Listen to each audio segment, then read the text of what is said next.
नाज़रीन मिरपुर ख़ासि bureau time अॼु वरी असीं तव्हां सां गॾु हाज़ुर आहियूं मुख़्तलिफ़ ब्यूरो टाइमनि में मुख़्तलिफ़ असां मिरपुर ख़ासि डिवीज़न जा जेके इशू हाईलाइट कया आहिनि। हिन वक़्तु जेको मिरपुर ख़ासि ब्यूरो टाइम में असां नाज़रीन खे इहो ॾसींदासीं त हुकूमत पारां सिहत ऐं तइलीम जे सुधारे लाइ वॾियूं दावाऊं त कयूं थी वञनि, मगर अफ़सोस जहिड़ी ॻाल्हि आहे जेको 2013 में मिरपुर ख़ासि डिस्ट्रिक्ट इस्पताल जो जेको अॻूणे सदर आसिफ़ अली ज़रदारी पारां जेका हिकु इस्पताल मंज़ूरु कई हुई, जेका 1 अरब 90 करोड़ रुपए जी लागत सां मंज़ूरु त थी, मगर केतिरा ई साल गुज़रण बावजूदि अञा ताईं जेको हुन जो कमु इस्पताल जो रोलड़े जो शिकार आहे। एतिरे ताईं जेके रोड उते जेके भर पासे में ठहियल आहिनि उहे त तमामु मथे आहिनि, उन खां अलावा इस्पताल जेका ठहियल आहे उहा बिल्कुलु हेठि आहे। ऐं वॾे अफ़सोस जहिड़ी ॻाल्हि इहा आहे त जिन इहा प्लानिंग ठाही आहे, जिन इहे इस्पतालनि जा जेके नक्शा ठाहिया आहिनि, त इन जेका डिस्ट्रिक्ट इस्पताल आहे जेको 450 बेडनि ते मुश्तमिल आहे, हिन वक़्तु अञा ताईं जेका रोलड़े जो शिकार आहे, अञा ताईं तक़रीबन 60% कमु थियो आहे, अञा ताईं खोड़ सारा उन जा कमु रहिया पिया आहिनि। एतिरे ताईं जेको ड्रेनेज सिस्टम या पाणी जे जेका निकासी सिस्टम इन प्लान में शामिल ई कोन्हे।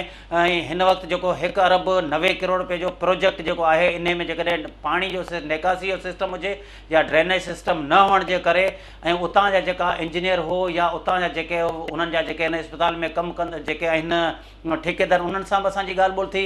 हुननि जो इहो चवणु हो त इहा जेका प्लानिंग में इहे शयूं रहिजी वियूं तंहिंजे करे कोन थियो। ऐं सिंध हुकूमत जा पैसा त ख़र्च थियनि पिया, मगर इहे ग़लति प्लानिंग करण जे करे ड्रेनेज सिस्टम न थी सघियो आहे ऐं उतां पाणी जे निकासी जो सिस्टम न थी सघियो आहे, जंहिंजे करे मिरपुर ख़ासि शहरवासी तोड़े जेके ॿिया सख़्तु उन्हनि जो इहो चवणो हो त जेके बि हुकूमत जूं जेके आहिनि बिल्डिंगूं ठहनि थियूं या जेके इहे प्रोजेक्ट अचनि था उहे ग़लति प्लानिंग जे करे जेके इहे रोलड़े जो शिकार थियनि था। एतिरे ताईं जेको डिस्ट्रिक्ट जेल बि मिरपुर ख़ासि में ठहे पियो, उनखे बि 7 साल थिया आहिनि, अञा ताईं उहो बि मुकमल न थियो आहे। ऐं उन खां अलावा असीं तव्हांखे इहो ॿुधाईंदा हलूं त मिरपुर ख़ासि में हेल्थ जो जेके वॾे तमामु घणी मिरपुर ख़ासि डिवीज़न जे जेका हेडक्वार्टर जो शहर आहे, मिरपुर ख़ासि सिविल हॉस्पिटल जेको डिवीज़न जे इस्पताल आहे, इन में जेकॾहिं को मरीज़ अचनि था त उन्हनि खे रेफर कयो थो वञे हैदराबाद। ताज़ो सूबाई वज़ीर डॉक्टर सिकंदर मेंदरे पारां मिरपुर ख़ासि सिविल इस्पताल जे मुख़्तलिफ़ वार्डनि जा विज़िट कया। एतिरे ताईं जेको मरीज़नि खां दवाउनि जे बारे में पुछियो वियो ऐं उन खां अलावा जेके हुन पाण वञे उते जा सिर्फ़ु एक्सरे चेक कया, मगर जेका डॉक्टरनि जी खोट हुई उहा उन्हनि पूरी न कई। फंडनि जो जेके उते सिविल इस्पताल जी इंतज़ामिया पारां जेके दाऊं कयूं हुयूं उहा बि उन्हनि हिकु न ॿुधी। सिर्फ़ु जेके फ़ोटो सेक्शन करण लाइ जेके सूबाई वज़ीर पारां जेके विज़िट कया विया, अञा ताईं मिरपुर ख़ासि सिविल हॉस्पिटल जी साॻी सूरत आहे। एतिरे ताईं जेको हिकु TB वार्ड जेको आहे अखियुनि जे वार्ड सां गॾु ठाहियो वियो आहे, जंहिंजे करे डॉक्टरनि खां अलावा जेके मरीज़ आहिनि उहे बि TB में मुब्तला थी विया आहिनि। ऐं जेके हितां जे मिरपुर ख़ासि जी सिविल सोसाइटी शहरनि पारां बार बार इंतज़ामिया खे चवण बावजूदि TB वार्ड जेके इंतिहाई ख़तरनाक जेका TB जा मरीज़ आहिनि उन्हनि खे अखियुनि जे शोबे जो जेको वार्ड आहे उन सां गॾु रखियो थो वञे। अचो त उन हवाले सां जेके उतां जे अखियुनि जे वार्ड जेको इंचार्ज आहे डॉक्टर हमीद सूमरा, उन खां अलावा जेको मुख़्तलिफ़ ॿिया जेके डॉक्टर उन्हनि जा या शहरनि जा वीचार तव्हांखे ॾसियूं त हुननि जो छा चवणु आहे, मिरपुर ख़ासि सिविल हॉस्पिटल में कहिड़ियूं सहूलियतूं आहिनि, मिरपुर ख़ासि सिविल हॉस्पिटल जा कहिड़ा मसइला आहिनि, ऐं एतिरे ताईं जेको TB जे मर्ज़ में जेके मुब्तला थी था वञनि उन्हनि जी बि तव्हांखे ॻाल्हि ॿोल ॿुधायूं था त उन्हनि जो छा चवणु आहे।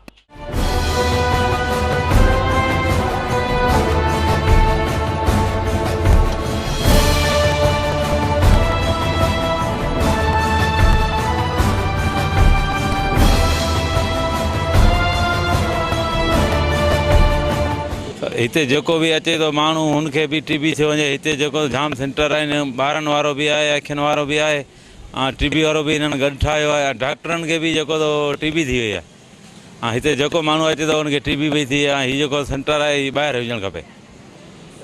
ॾिसनि था बहरहाल घटि ॾिसनि था, ॾींहं जो 11 बजे 12 बजे अचनि था, पोइ चांहियूं पिया पीअनि, पोइ फ़ोननि ते पिया ॻाल्हाइनि। हिते को मिसाल ॾिसण वारो न आहे। को ख़ासि अहिड़ो माण्हू अचे थो हुनखे अंदरि वेहारनि था, हुनजो इलाजु कनि था। बाक़ी जेको ग़रीब वीचारो आहे त हू पर्ची हथ में आहे, केॾी महिल हुन इस्पताल ते वञे पियो, केॾी महिल हुन पासे पियो वञे। बट ये बढ़ेगा TB से और, क्योंकि करीबी है पहली बात तो, और TB के लिए कहा जाता है कि मास्क पहनना ज़रूरी है। यहाँ पर जो पेशेंट आ रहा है वो आप देख सकते हैं मास्क किसी के भी मुंह पर नहीं है। अगर ये खांसता भी है तो दूसरे पेशेंट में ये TB मुंतकिल हो रहा है, जिसके से जो पेशेंट अगर 100 पेशेंट यहाँ आ रहा है तो 100 पेशेंट वहाँ से भी बढ़ रहे हैं TB के। तो इस चीज़ को बाहर होना चाहिए काइंडली, इतना दूर हो के जो दूसरे मरीज़ हैं इसके उससे मुतासिर ना हो। खासतौर पर बच्चे भी हम यहाँ पर आपके सामने आ रहे हैं और सारी OPD यहाँ पर कार्डिक के पेशेंट भी आ रहे हैं, दिल के मरीज़ वाले भी आ रहे हैं। अगर खुदा न खास्ता उनको TB हो जाता है तो आपको पता है कार्डिक के पेशेंट हैं वो फिर टीबी के भी मरीज़ बन जाएंगे, तो और बढ़ जाएगा। अब इसको रुकना चाहिए, ताकि इंतज़ामिया को सोचना चाहिए कि ये टीबी सेंटर बाहर करें, ताकि उन पेशेंट को ना लगे टीबी जो दूसरे बेचारे बाहर से लगा रहे हैं। जेके भी टीबी जा हिते मरीज़ अचनि था न, हिते जेको टीबी जो सेक्शन ठाहियो वियो आहे, हिन में मरीज़ जी MDR चवंदा आहिनि, मल्टी ड्रग रेजिस्टेंस, माना जेके आम ड्रग्स जेके आहिनि उनखे असरु न कंदियूं आहिनि। ठीकु आहे, त उन में ई जेके बि ओपन ट्यूबरकुलस जा ईंदा आहिनि, ओपन ट्यूबर, हाणे हू जेको मरीज़ जेको आहे ॻाल्हाईंदो बि आहे साम्हूं असां सां ॻाल्हाए, जॾहिं इवन कॾहिं कॾहिं ईअं बि थींदो आहे कंहिंखे ख़ारिश हूंदी आहे या का हुनजो जेको आहे ईंदो आहे टीबी वारो मरीज़, असांखे ख़बर कोन पवंदी आहे, इवन असां बि उन में इफेक्टिव थी सघूं था। इनखे हिकिड़ी साइड ते हुअणु खपे। हिननि पूरे सेंटर ते हाणे हिते हज़ारे मरीज़ OPD में अचनि था, हाणे उन्हनि में कंहिंखे ॿिए खे, छो त हिते जेके बि मरीज़ अचनि था उनजी डेफिनेटली जेको इम्यूनिटी हूंदी आहे उहो ते मुदाफ़िर चवंदा आहिनि, डिफेंसिव मैकेनिज़म ऑलरेडी घटि हूंदो आहे, पोइ को डिज़ीज़ ॿी लॻी वेंदी आहे, त उहो मक़सदु, हिन जो मक़सदु हिन में आम मरीज़ खे नुक़सानु थींदो, ख़ाली मरीज़नि खे न थींदो, इवन हॉस्पिटल जे स्टाफ खे बि इहो नुक़सानु, छो त हुन मरीज़ खे पंहिंजे फेस ते पंहिंजो मास्क लॻाइणु ज़रूरी आहे, मास्क ॻाल्हाइण खां अॻु में, पर हीअ असांखे ख़बर कोन पवंदी आहे कहिड़ो मरीज़ ओपन ते वेही हिते रश लॻी पई हूंदी आहे ऐं केरु पुछण वारो कोन आहे, हिन जी इहो ई ॻाल्हि आहे। ऐं 8.5 लख रुपए जी जेको आहे रिनोवेशन जा पैसा मंज़ूर कराए हिन खे ठाराए असांजे वार्ड खे ख़तमु कयो वियो। ऐं असां उन वक़्तु इहो एहतिजाज कयो हो त हिते जेके मरीज़ टीबी वारा जेके हिते ईंदा उहे रेज़िस्टेंट केस हूंदा, जंहिंजो माना जेके लाइलाज जेके आहिनि टीबी जा केसिस, ऐं उन्हनि वास्ते बैन अल-अक़वामी क़ानून मुताबिक़ सैनिटोरियम हूंदा आहिनि ऐं उन्हनि खे शहर खां ॿाहिरि रखियो वेंदो आहे। जीअं मिसाल तौरु कोटड़ी जो इंस्टीट्यूट ऐं ओझा इंस्टीट्यूट कराची, ओझा त हाणे ठीकु आहे शहर जे विच में अची वियो आहे, पर कोटड़ी जो जीअं इंस्टीट्यूट आहे इहे मरीज़नि खे रखियो वेंदो आहे। पर असांजी कंहिं बि न मञी ऐं असांजो सॼो वार्ड ऐं असांजा इंडोर असांजी दाख़िला सॼियूं ख़तमु कयूं वयूं ऐं हीअ टीबी जो क़ाइमु कयो वियो। हाणे हीअ मरीज़ हिते हिननि जा अचनि था, हीअ हिते थुकनि था, खंघनि था, हीअ ॿिया बि जेके मरीज़ जेके असांजा जेके अचनि था उन्हनि सां गॾु वेठा हूंदा आहिनि। असां कंहिंखे अखि पिया चेक कंदा आहियूं त हू त चवंदो आहे दादा मूंखे खंघि वारो चेक कराइणो आहे, ऐं उन जे करे जेको आहे सो काफ़ी जेको आहे सो हिते ॿिनि चइनि जेको आहे सो माण्हुनि खे असरात शुरू थिया। एतिरे ताईं जो असांजो पंहिंजो अखि जो डॉक्टर मोहिउद्दीन खे बि टीबी जा असरात शुरू थी विया, उन वञी पंहिंजी कराची मां जेको आहे सो पंहिंजी ट्रीटमेंट कराई। सो इन करे हाणे उन जा असरात अचणु शुरू थी विया आहिनि ऐं जेको आहे सो माण्हुनि खे जेको आहे सो उनजा इफेक्ट ज़ाहिर थियणु शुरू थी विया आहिनि। जेको आहे सर असां त इंतिज़ामिया वारनि खे जीअं इहो ठहियो आहे साल खनि थियो आहे, असांजो त एहतिजाज हले पियो हर फोरम ते, जेको आहे सो डिप्टी कमिश्नर खां वठी MPA ताईं MNA ताईं सभिनी खे हर फोरम ते जेको आहे सो, ऐं अवां जेके मीडिया जे दोस्तनि बि बाक़ाइदगी सां जेको आहे सो प्रोग्राम जेको आहे सो टेलीकास्ट कया आहिनि, जेके 20-20 मिंटनि जा 25-25 मिंटनि जा। हाणे इहो कमु त जेको आहे सो एडमिनिस्ट्रेशन जो आहे, त हाणे इनखे कंहिं हिकिड़े पासे करे असांजो जेको अखियुनि जो वार्ड आहे उनखे वापसि असांजो इंडोर ऐं वग़ैरह बहाल करे ॾिनो वञे असांखे। ॾिसो न पुटु, मां इहो तस्लीम थो कयां त असां वटि आइडियल सिचुएशन कोन्हे, त जिते जिते जंहिं शइ जी ज़रूरत आहे उहा हर का शइ 100% असां मुहैया करे न सघिया आहियूं। उहा असां पंहिंजे वसाइल जे आहे ते हर कंहिं जाइ ते ॾींदासीं। बाक़ी तव्हां जेका बजट जी ॻाल्हि कयो था, उहा बजट जॾहिं ठहंदी आहे तॾहिं हर कंहिं हेल्थ लाइ बजट रखिबी आहे, तालीम लाइ रखिबी आहे, रोडनि लाइ रखिबी आहे, ग़रीबनि जे पघार नौकिरियुनि लाइ रखिबी आहे। त उहा बजट जेका हेल्थ जी आहे उहा असांजे बजटनि में वॾे में वॾी बजट आहे। दवाउनि जे लाइ सिर्फ़ु तव्हांखे ॿुधायां त 17 अरब रुपया सिर्फ़ु दवाऊं मुहैया करे ॾींदा आहियूं। मुंहिंजो जेको हींअर मक़सदु इहो आहे त जेकॾहिं उहे 17 अरब जूं दवाऊं असां अस्पतालनि में मोकिले चुका आहियूं त छा उते उन्हनि सां इंसाफ़ थिए थो, उहे दवाऊं ई मरीज़नि खे मिलनि थियूं या मरीज़नि खे पर्चियूं लिखी था ॾियनि डॉक्टर। असीं पंहिंजे घर खे ठीकु करणु आहियूं। हींअर जेके असां वटि रिसोर्स आहिनि, जेतिरा डॉक्टर आहिनि, जेतिरियूं नर्सूं आहिनि, जेतिरा स्पेशलिस्ट आहिनि, जेतिरा औज़ार आहिनि, असीं चओ था उन्हनि जो त सही कमु थिए न। जेकॾहिं उहे सही कम में न ईंदा त इहा अञा बि हिकिड़ी वॾी ग़लती आहे, पोइ असां ॿिया माण्हू भरींदा वेंदासीं, उन मां पब्लिक खे फ़ाइदो कोन थींदो। मीरपुर ज़िले खे अक्सर थर जो इलाइक़ो लॻे थो, जेके थर जा हमेशह हुते डुकार रहिया, उतां जा जेके मरीज़ हिते अचनि था उहो बि स्पेशल डॉक्टर कोन, अॼु ताईं बि को बेड़ो कोन थियो आहे। जेके बि सूबाई वज़ीर आया आहिनि या हेल्थ जो साबिक़ा वज़ीर आहे, उन्हनि चयो त असां डॉक्टर पूरा था, अञा ताईं का कोट पूरी बाबा हींअर आउं में था वञनि। 5-6 स्पेशल डॉक्टरनि खां हिन अस्पताल में आउं मिली आयो, हाणे बि आहिनि। इहो चवणु सही न आहे त कोई कोन्हे को। आउं चवां थो त अञा वधीक खपनि। खोट त मां मञी न, उहो त मां पहिरीं मञी त खोट आहे, जंहिंखे पूरे करण जो मां पहिरीं जवाबु ॾिनो त 3,500 डॉक्टर असांखे भर्ती करणा आहिनि, पर उहे कानून तहत भर्ती करणु। ईअं कोन्हे मूंखे को एॾो अख़्तियार अॼु आउं मीरपुर ख़ासि में अचां, अॼु हिते मीरपुर ख़ासि जा ई 10 डॉक्टर भर्ती करे उनखे आर्डर ॾेई वञा। नौकिरियुनि जो कानून आहे, नौकिरियुनि जी सरकारी पाबंदियूं आहिनि, उन तरीक़े सां पब्लिक सर्विस कमीशन भरींदी। उन वटि असां कल्ह बि मीटिंग कई चीफ मिनिस्टर साहिबु त असांजी डॉक्टरनि जी खोट पहिरीं प्रायोरिटी ते पहिरीं चांस में असांखे इहे भरे करे ॾियो त असां कोशिशि करियूं पिया जीअं इहे डॉक्टर अची वेंदा तीअं इंशाअल्लाह ताला। नाज़रीन, ही सूबाई वज़ीर जा तव्हां वीचार ॿुधाईंदा, उन खां अलावा जेके इस्पताल में जेके मरीज़ आहिनि या उतां जा डॉक्टर आहिनि उन्हनि जा तव्हां वीचार ॿुधाईंदा। सूबाई वज़ीर पारां इहा दावा कई वई आहे त सिंध में जेके डॉक्टरनि जी खोट आहे तंहिंजे करे मसइला पैदा थी सघनि था, मगर असीं तव्हांखे ॿुधायूं त मीर पुखास सिविल हॉस्पिटल जेका डिवीज़न जो दर्जो रखे थी, जेके बि सूबाई वज़ीर थियनि था सिहत जो, हिन खां पहिरीं ॼा महताब ॾहिरायो, उन खां पोइ वज़ीर आला सिंध जी इंस्पेक्शन टीम जो जेको इंचार्ज हो मुज़फ़र शुजरा उहो बि आयो।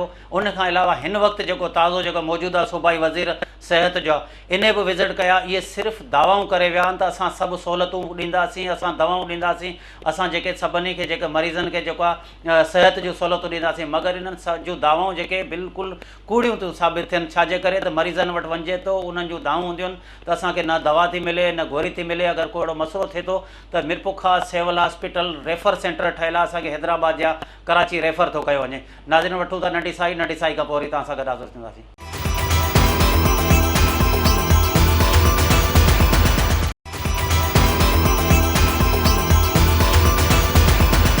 नाज़रीन, नंढी साई खां पोइ वरी असीं तव्हां सां गॾु हाज़िर आहियूं।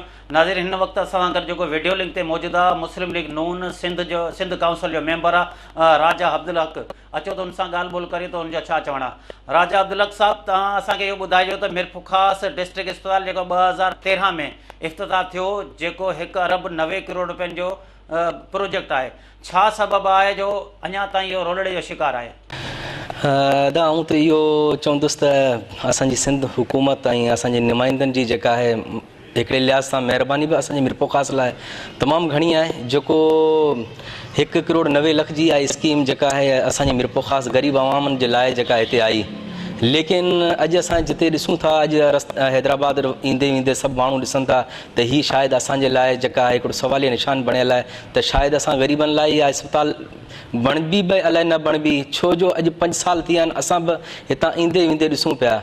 हीअ स्कीम जेका ठही उहा बि जेका आहे ॾिसूं पिया त न उते को सिवरेज जो सिस्टम आहे, न अञा ताईं को मिठे पाणी जी उते को लाइन आहे, न उते जेका आहे का प्रॉपर को जेको मेन रोड जेका जितां हैदराबाद रोड खां कनेक्ट थियणो हो उहो अञा ताईं जेको आहे माना मुकमल न थी सघियो आहे, बल्कि उनजी डिज़ाइनिंग अञा न थी सघी आहे। उनखां अलावा गॾोगॾु हीअ स्कीम जेका आहे जेके हुते जो जेको रोड ठहियो आहे हुनजी जेका प्लानिंग कई वई हू उन हवाले सां असां ॾिसूं था त हीअ हुनजी जेको डिज़ाइनिंग या प्लानिंग जंहिं कई आहे हू हॉस्पिटल त उहो बि अगरि को बरसातूं आयूं त उहे उअं ई जेका आहे हू उते बीमारियूं पखड़बियूं, छो जो हू उअं ई हुन रोड खां हू तक़रीबन आउं सम्झां थो 1 फुट खण तक़रीबन हू हॉस्पिटल हेठि आहे। लेकिन आउं त कोन थो सम्झां त हीअ शायदि हीअ हुकूमत बि वेंदे जेका आहे उनखां पोइ बि मुश्किल सां आउं सम्झां थो को तयारु थिए। आवाम जूं दवाऊं असांजूं दवाऊं गॾु आहिनि, पर आउं हिन इस्पताल खे ठहंदे नथो ॾिसां। असांखे तव्हां इहो ॿुधाइजो त हेॾी वॾे प्रोजेक्ट में जेका ग़लति मनसूबाबंदी थी आहे, जंहिंमें पाणी जे निकासी जो सिस्टम बि कोन रखियो वियो आहे, इन में तव्हां कंहिंखे था ज़िम्मेदार करार करियो ऐं इहा कंहिंजी गफ़लत आहे? आउं त पहिरीं ॻाल्हि त हिन खे त ॾिसां थो त ज़ाहिर जंहिं प्लानिंग कई आहे हुन प्लानिंग में जेको अगरि जेका इहा हॉस्पिटल ठही त हू माना खारे पाणी त ठही। इन हवाले सां ॾिसो जॾहिं त उते हुन प्रॉपर जेके आहिनि उते पाणी जी पहिरीं लाइन अचे आहे या सिवरेज लाइन जो पहिरीं को मनसूबो उते जेका ड्रेनेज जो मनसूबो पहिरीं ॾिनो वञे आहे ताकी इन जी निकास आब जेका हींअर बि जॾहिं बि पुछूं था त उहा ॻाल्हि अचे थी त भई जेका आहे हींअर 2 महीननि में 3 महीननि में ईअं कंदे कंदे जेको 2 साल जो मनसूबो जेको अॼु 5 साल थी विया आहिनि ऐं अञा बि असां जंहिंखां बि पुछूं था जेके बि उते कमु हलंदड़ आहे उन्हनि जा जेके प्रॉपर जेके डायरेक्टर्स आहिनि या उन्हनि खां असां जॾहिं मालूमात करियूं था तॾहिं उहे चवनि था त अञा बि जेको आहे 1 साल लॻी वेंदो। त 1 साल मां मुराद इहो आहे त अञा माना असां हिन हुकूमत में ही मनसूबो जेको आहे ठहंदे नथा ॾिसी सघूं। राजा अब्दुल हक साहब, तव्हांजी वॾी महिरबानी। नाज़रीन, ही राजा अब्दुल हक जा तव्हां वीचार ॿुधाईंदा। हिननि जो पिणु इहो चवणु हो त जेका बि इस्पताल जेका डिस्ट्रिक्ट इस्पताल मीर पुखास में जेका क़ाइमु थिए पई इहा हिकु ग़लति प्लानिंग जे करे थी आहे ऐं इन में असीं तव्हांखे फोटे ज़रिए ॾसींदासीं त उन जा जेके भर पासे में रोड ठहिया आहिनि उहे तमामु रोड मथे आहिनि, इस्पताल बिल्कुलु हेठि आहे। छाजे करे त 2011 जो जेके बरसातूं आयूं मीर पुखास सिविल हॉस्पिटल में केतिरनि ई ॾींहंनि खां बरसाति जो पाणी बीठल हो। हिन वक़्तु बि जेकॾहिं इहा इन्हनि जी ग़लति प्लानिंग जे करे जेकॾहिं इहे बरसातूं ईंदियूं त अञा त इस्पताल ठही कोन्हे। हिन वक़्तु जेके रोड ठहिया आहिनि उहे तमामु मथे आहिनि, इस्पताल तमामु हेठि आहे। ऐं उन खां अलावा अलावा हुनजो अञा ताईं जेको नेकासी जेको सिस्टम आहे उहो बिल्कुलु ठहियो ई न आहे। उतां हितां जी जेका MP आहे खैरुनिसा मुगल पारां बि उन इस्पताल जा विज़िट कया विया, उन्हनि खे सहाफ़ियुनि पारां उन्हनि खे ब्रीफिंग बि ॾिनी वई, मगर उन बावजूदि ज़िले डिविज़नल कमिश्नर बि बार बार नोटिस वरितनि, अञा ताईं जेके आहिनि हुनजो को बि ड्रेनेज सिस्टम जो बंदोबस्तु न थी सघियो आहे। अञा ताईं का बि अहिड़ी हुते सहूलियत न आहे, जेके बि कमु थिए पियो उन्हनि जी निगरानी करण वारो केर बि कोन्हे, सिर्फ़ु कंपनियूं अचनि था ऐं कंपनियूं अचनि थियूं, उहे ई जेके पंहिंजा माण्हू लॻाए कमु करे थियूं वञनि, पोइ चाहे कमु सही थिए चाहे ग़लति थिए चाहे करप्शन थिए, मगर ज़िले इंतिज़ामिया तोड़े हितां जा चूंडियल नुमाइंदनि खे को बि ध्यानु कोन्हे। एतिरे ताईं उते भर में हिकिड़ो मेडिकल कॉलेज ठहे पियो, बि हिते असांजे चूंडियल नुमाइंदनि खे बि इहा ख़बर न आहे त को मिरपो ख़ासि में मेडिकल कॉलेज बि ठहे पियो, उन्हनि जी का निगरानी कजे या को अहिड़ियूं कमेटियूं ठहिजनि। त उन हवाले सां असीं तव्हांखे ॿुधायूं हिन वक़्तु असां सां गॾु जेको वीडियो लिंक ते मौजूदु आहे PP अॻवाना ऐं ज़फ़र लगारी, अचो त हुन सां ॻाल्हि ॿोल करियूं था, हुननि जो छा चवणु आहे। मामा ज़फ़र लगारी साहब, असांखे तव्हां इहो ॿुधाइजो त मिरपो ख़ासि सिविल अस्पताल डिवीज़न जे हेडक्वार्टर जी अस्पताल आहे, छाजे करे चूंडियल नुमाइंदनि ऐं ज़िले इंतिज़ामिया जी बेध्यानी जे करे बिल्कुलु अस्पताल ईअं सम्झो कि तबाह हाल बणियल आहे। तव्हां बिल्कुलु दुरुस्त था चओ इहो त हिकिड़ो डिविज़नल हेडक्वार्टर आहे ऐं उन में असांजी सिविल अस्पताल में माण्हुनि खे इवन फस्ट एड जी सहूलियत बि मुयसरु न आहे। ऐं इहा अॼु खां इहो मर्ज़ु न आहे, इहो मुसलसल इहो नाअहली इंतिज़ामिया जी नाअहली जे सबबु ऐं चूंडियल नुमाइंदनि जी हिन अस्पताल ते अदम तवजही जे करे इहो मसइलो मुसलसल हलंदो पियो अचे। ऐं ॿियो हिकिड़ो रवाजु हिते जेको थी वियो आहे उहो इहो थी वियो आहे त डॉक्टर हज़रात जेके आहिनि से जेको मरीज़ अचे थो उनखे रेफर कंदा आहिनि, कॾहिं बि कंहिं मरीज़ खे मिसकीन ग़रीब खे हिते इन्हनि दाख़िल करण जी बि कोशिशि न कई आहे। त इन ऐं ॿी ॻाल्हि इहा आहे त ॿियो डॉक्टरनि जेके हिते अस्पतालनि प्राइवेट अस्पतालनि जी जेका मार आहे उन जे करे डॉक्टरनि जी सॼी कोशिशि इहा आहे त मरीज़ असां वटि उते अचनि, उते अची दाख़िल थियनि, ऐं इहो बि सबबु आहे हिकिड़ो सिविल अस्पताल जी नाकामी जो। हाणे इन ते बाक़ाइदे हिकिड़ी गवर्नमेंट खे मरबूत हिकिड़ी वॾी पॉलिसी ठाहिणी पवंदी प्राइवेट अस्पतालनि जे हिसाब सां ऐं डॉक्टरनि जे उते प्राइवेट अस्पतालनि में कमु करण जे हिसाब सां। जॾहिं उन्हनि ते का अहिड़े बंदिश या अहिड़ी का पवंदी तॾहिं उहे हिते इन्हनि अस्पतालनि ते तवजो ॾींदा। अस्पतालनि में अमले जी बि खोट आहे, डॉक्टर हज़रात जेके स्पेशलाइज़ेशन जेके बि करे कयो अचनि उन्हनि जी सॼी मारो मार इहा आहे त असां कराची हुजूं, वॾनि शहरनि में हुजूं, नंढनि शहरनि में नंढनि ॻोठनि में, उन इहो ई सबबु आहे जो थर में ॿारनि जी अमवात, डिलेवरियुनि में मौतूं, या इहे सबबु सॼो इंतिज़ामी नाअहली जे करे आहे। ऐं ॿियो मिरपो ख़ासि में त इन करे बि आहे जो मिरपो ख़ासि जो शहर ऐं अॻु बि चवंदो रहियो आहियां त मुसलसल हिते मुतहदा जी पंहिंजो चूंडियल नुमाइंदनि जे हवाले रहियो आहे। म्यूनिसिपलिटी हुजे या सूबाई असेंबली हुजे, उन शहर जे उन जे हिसाब सां हिते उहा इहा सॼी उन्हनि जे हवाले रही आहे।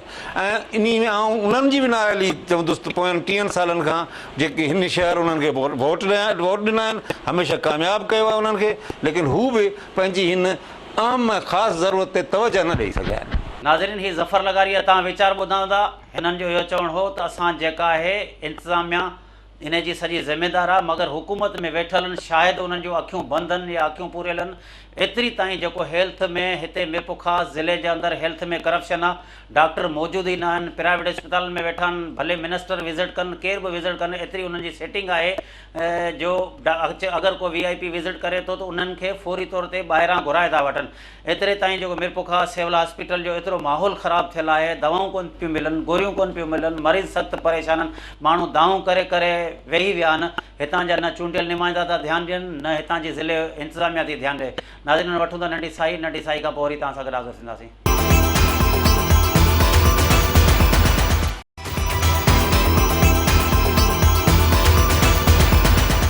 नाज़रीन, नंढी साई खां पोइ वरी असीं तव्हां सां गॾु हाज़िर आहियूं। नाज़रीन, मिरपो ख़ासि ज़िले जे तोड़े मिरपो ख़ासि सिविल हॉस्पिटल हुजे, चाहे मुख़्तलिफ़ तालुक़नि जूं अस्पताल हुजनि, सभिनी में डॉक्टरनि जी खोट आहे, फंडनि जी खोट आहे। बार बार हितां जे मिरपो ख़ासि वासियुनि पारां दाऊं कयूं, एहतजाज कया आहिनि, उन बावजूदि जेको आहे हुकूमत में वेठल जेके आहिनि उन्हनि खे ईअं सम्झो त का ख़बर ई कोन्हे को मिरपो ख़ासि बि को ज़िलो आहे, हितां जेको मरीज़ अचे थो उनखे रेफर कयो थो वञे।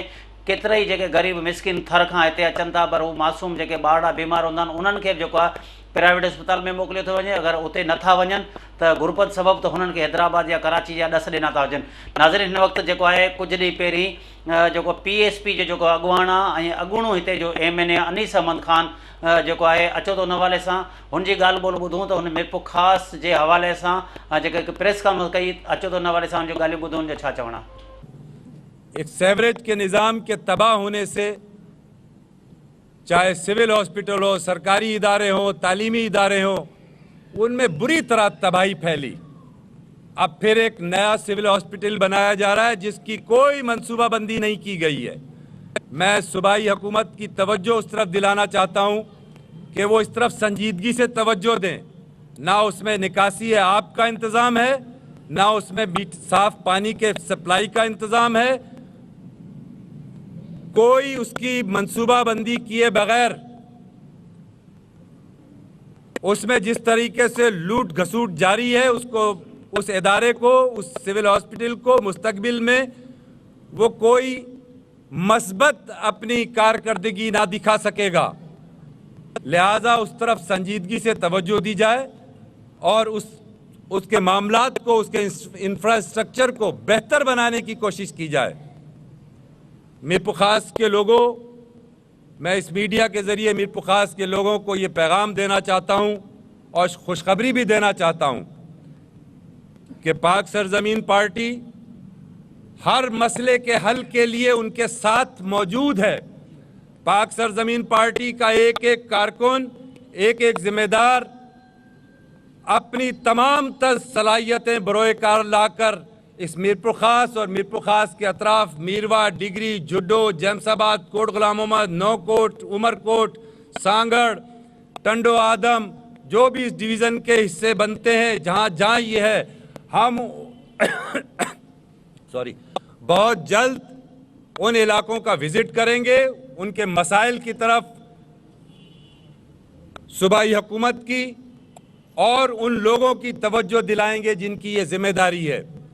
अगर वो उसके बावजूद भी उस तरफ मतवज्जो नहीं हुए तो हम आवाम की ताकत से उनको मजबूर करेंगे कि बजाय फंड को हड़प करने के, बजाय अपनी ज़ाती जागीरें बनाने के, आवाम के मसाइल हल करो। अगर आवाम में रहना है तो आवाम में के मसाइल हल करो।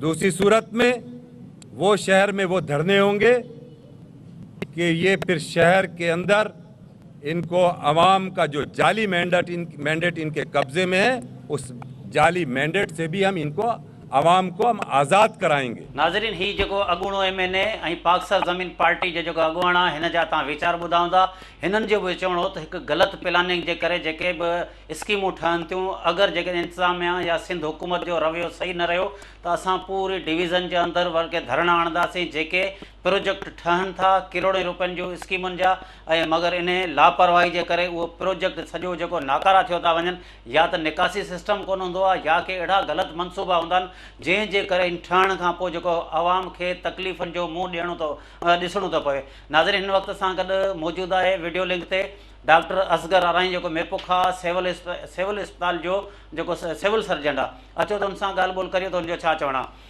डॉक्टर असगर आराई साहब, असांखे तव्हां इहो ॿुधाइजो त मिरपुर खास सिविल अस्पताल केतिरनि बेडनि ते मुश्तमिल आहे, केतिरनि डॉक्टरनि जी खोट आहे, छाजे करे इहो हमेशह दाऊं हूंदियूं आहिनि, अञा ताईं डॉक्टरनि जी खोट पूरी नथी थिए। बिस्मिल्लाह रहमान रहीम। असां मिरपुर खास अस्पताल जेको आहे 260 बेडनि ते मुश्तमिल आहे ऐं डॉक्टरनि जी खोट त बिल्कुलु आहे। हिन में ख़ासि तौर ते कुझु स्पेशलिस्ट आहिनि जिन जी असांखे तमामु इंतिहाई ज़रूरत आहे, छो जो हीउ अस्पताल आहे डिवीज़नल हॉस्पिटल। हिन में 3-4 ज़िलनि जा जेके मरीज़ हिते असां वटि अचनि था, हुनजी वजह इहा त असां वटि जेको आहे कुझु अहिड़ियूं सहूलियतूं आहिनि ऐं तक़रीबन स्पेशलिस्ट बि असां वटि आहिनि जेके ॿियनि ज़िलनि में कोन आहिनि। उमरकोट ज़िले जा मरीज़ असां वटि अचनि था, मिठी ज़िले जा मरीज़ असां वटि अचनि था, टंडो अलायर जो कुझु हिसो असां वटि अचे थो ऐं बल्कि सांगड़ जो बि कुझु हिसो असां वटि अचे थो। हुनजी वजह आहे त असां वटि तक़रीबन जेको स्पेशलिस्ट माशाल्लाह आहिनि, मौजूदु आहिनि। जीअं दिलि जो वार्ड आहे, दिलि जो वार्ड पूरी डिवीज़न में असां वटि ई आहे, CCO ॿिए हंधि किथे कोन्हे, त इहे सभु असां वटि अचनि था। बाक़ी जेको खोट जी जेको तव्हां जेको सुवालु पुछियो बिल्कुलु सही पुछियो आहे।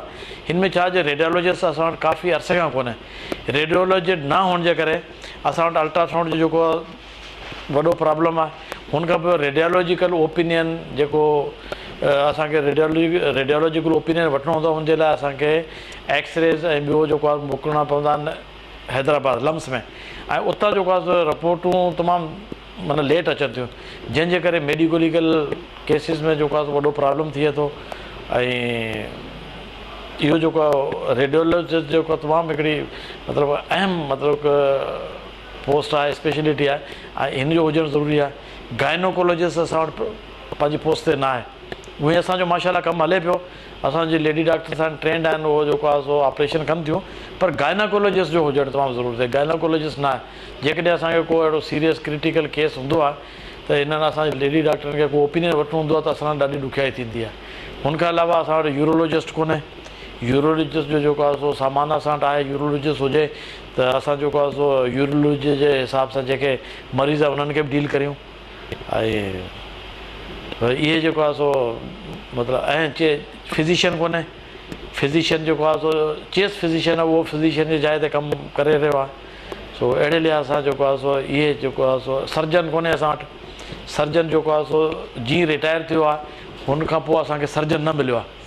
सर्जन असांखे न मिलियो आहे। ऐं हिते जेको आहे सो ट्रैफ़िक हादसा तमामु घणा पिया थियनि, ऐं उनजे करे असां वटि जेको आहे सो ऑर्थोपेडिक सर्जन न हुअण जे करे केसिस असांखे हैदराबाद रेफर करणा था पवनि। के वञनि था, के वरी कुंभारनि ॾे ॿियनि टिनि ते वञनि था, जंहिंजे करे जेको आहे सो माज़ूरी माण्हुनि में जेको आहे सो डिसेबिलिटी माज़ूरी जा माना चांसिस वधी था वञनि। त ऑर्थोपेडिक सर्जन हुअणु तमामु ज़रूरी आहे। ऐं हुनखां अलावा जेको आहे सो सर्जन जनरल सर्जन असां वटि कोन्हे। जनरल सर्जन जेको आहे सो कमु त असां तो हले पियो, डॉक्टर असां वटि जेको आहे सो ऑपरेशन माशाल्लाह कनि पिया, पर जनरल सर्जन जेको आहे सो जीअं पंहिंजी पोस्ट तां रिटायर थियो पोइ असांखे ॿीहर जेको आहे जनरल सर्जन न मिलियो आहे। अक्सर मरीज़नि जूं इहे शिकायतूं आहिनि त दवाऊं कोन पियूं मिलनि, सफ़ाई जूं खोड़ सारियूं शिकायतूं आहिनि, किरोड़े रुपयनि जा फंड बि तव्हांखे मिलनि था, उहे किथे था ख़र्च थियनि? दवाउनि जी खोट जो जेसि ताईं जेको सुवालु आहे उहो दवाउनि जी जेको आहे सो इहो आउं सम्झां थो त तक़रीबन असां जेको आहे सो 99% जेके मरीज़ दाख़िल हुननि खे दवाऊं ॾियूंसि पिया, 99%। ऐं असां जॾहिं राउंड तां वेंदा आहियूं त हिकिड़े हिकिड़े मरीज़ खां पुछंदा आहियूं, चार्ट ॾिसंदा आहियूं, तक़रीबन दवाऊं असां जेको आहे सो बिल्कुलु हितां जेको आहे हॉस्पिटल मां ॾियूं था। ऐं को अहिड़ी स्पेसिफिक को अहिड़ी मेडिसिन हूंदी आहे त हुनजे लाइ जेकॾहिं को डॉक्टर लिखंदो हुजे त उहो हिकिड़ी अलॻि ॻाल्हि आहे। तक़रीबन दवाऊं असां जेको आहे सो हितां मुहैया प्रोवाइड करियूं था हॉस्पिटल असांजे स्टोर मां, ऐं दवाऊं असां वटि काफ़ी हिन वक़्तु मौजूदु बि आहिनि। सफ़ाई सुथराई जे हिसाब सां जेको आहे सो तव्हांजी ॻाल्हियूं कुझु सही बि आहिनि, छो जो असां वटि जेको आहे सो माशाल्लाह वार्डन में सफ़ाई पंहिंजी जॻह ते बहितरु आहे काफ़ी। सो असां जेको आहे सो किचिरो खणी जेको आहे सो हिकिड़े कलेक्शन पॉइंट उते जमा कंदा आहियूं, पोइ त म्यूनसिपालिटी जी असांजी गाॾी ईंदी आहे ऐं उहा जेको खणी ऐं जेको ॿाहिरि वञी जेको हुनखे साड़ींदी आहे। सो म्यूनसिपालिटी जी गाॾी जेको आहे सो उहो काफ़ी मतिलबु देरि सां ईंदी आहे, त इन करे जेको आहे सो केॾी केॾीमहिल माना वक़्त ते न अचण जे करे ढेर जमा थी वेंदा आहिनि, पोइ महसूसु थींदो आहे त किचिरो आहे। जेकॾहिं म्यूनसिपालिटी जी गाॾी जेका आहे वेस्ट डिस्पोजल ट्रक जेको आहे उहो टाइमली अचे त पोइ इहा शिकायत बि न हुजे। डॉक्टर साहब तव्हां सिविल सर्जन आहियो, हिते जेका TB जा जेका इंतिहाई ख़तरनाक मरीज़ जेको आहे अखियुनि जे अस्पताल सां गॾु तव्हां रखी छॾियो आहे, उन्हनि खे हिकिड़ो वार्ड ॾेई छॾियो आहे, छा इहा जेका फैलजंदड़ बीमारी आहे माण्हुनि खे को नुक़सानु कोन्हे? एतिरे ताईं तव्हांजा डॉक्टर TB में मुब्तला थी विया आहिनि? अहिड़ी का सूरत हाल कोन्हे। हीउ जेको आहे सो TB जो त शोबो जेको आहे काफ़ी अरसे खां हले पियो, पोइ हुनमें हिकिड़ो डॉक्टर असांजो हुनखे जेको थोरो TB जो शक पियो, पोइ बाद में जॾहिं इन्वेस्टिगेशन कई असां त पोइ ख़बर पई त उन डॉक्टर जो ड्राइवर हो उन खे TB हुई, त उन मां उनखे जेको आहे सो असरु इहो जेको आहे थी पियो।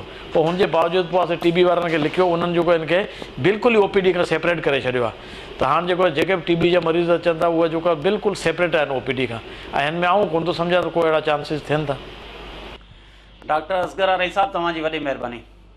नाज़रीन, ही सिविल सर्जन हो डॉक्टर असगर आरई, हिन जा तव्हां वीचार ॿुधाईंदा। हिननि जी हमेशह इहा दावा हूंदी आहे त असीं सिविल हॉस्पिटल खे साफ़ु सुथिरो रखियो वेठा आहियूं ऐं दवाऊं गोरियूं मिलनि थियूं, मगर मरीज़ जेके आहिनि उन्हनि जूं जेकॾहिं अंदरि वार्ड में वञे थो रड़ियूं हूंदियूं आहिनि। छाजे करे त हिकु त डॉक्टर आहिनि ई कोन हिते, मीरपुर ख़ासि में मुक़रर ई डॉक्टर कोन्हनि, जेके आहिनि त उहे पंहिंजे प्राइवेट अस्पतालूं हलनि था, को अहिड़ो अचे जेको मरीज़ अचे थो त उन महिल ऑन कॉल करे घुराईंदा आहिनि। नाज़रीन, ही सिविल सर्जन समेत तव्हां सभिनी जा जेके चूंडियल नुमाइंदा या अॻूणो MNA या हितां जा जेके समाजी अॻुवाणा उन्हनि सभिनी जा तव्हां वीचार ॿुधा हूंदा। हिननि जो चवणो त मिरपुर ख़ासि ज़िले जे अंदरि हुकूमत पारां सिहत जी सहूलियतुनि जूं त वॾियूं दावाऊं कयूं आहिनि, मगर अफ़सोस जहिड़ी ॻाल्हि आहे त मिरपुर ख़ासि सिविल हॉस्पिटल ईअं सम्झो त हिकु कोस घर बणियल आहे। उन खां अलावा जेका डिस्ट्रिक्ट अस्पताल ठही आहे उहा बि रोलड़े जो शिकार आहे। करोड़ रुपया फंड बि ख़र्च थियनि पिया, चूंडियल नुमाइंदा बि हिते आहिनि, ज़िले इंतिज़ामिया बि आहिनि, पोइ बि मिरपुर ख़ासि जी जेका बदकिस्मती आहे जंहिंजे करे जेको आहे हिते जेका सही प्लानिंगूं न थियण जे करे उहे पैसा जेके या त करप्शन जे वर चढ़िया था वञनि